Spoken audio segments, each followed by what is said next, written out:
Bienvenue dans le JT du cœur, votre dose quotidienne de bonheur. C'est Oliver, le chroniqueur de vos miracles. Aujourd'hui, au cœur de la plus grande catastrophe du XXe siècle. Sourcé Bulletin of the Atomic Scientists et New Yorker. 6 août 1945, 8h15 du matin, Hiroshima, Japon.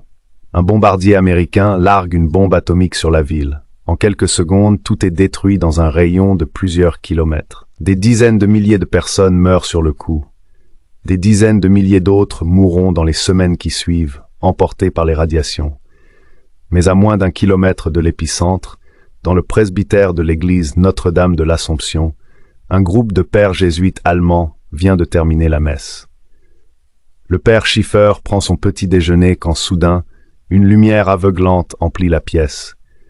Une force invisible le soulève de sa chaise, le projette dans les airs, puis c'est l'obscurité.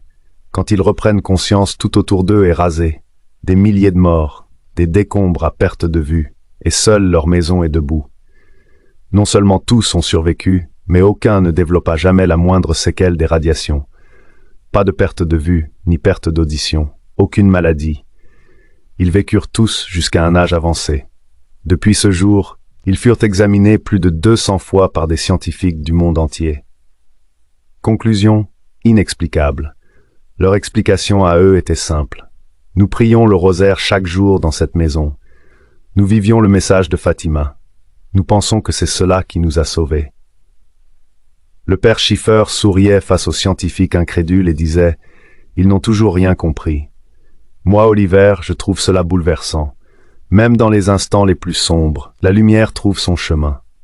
Et vous, croyez-vous au miracle? Dites-le nous en commentaire. Soyez sages, mes amis. Demain, c'est Sullivan qui prend le micro.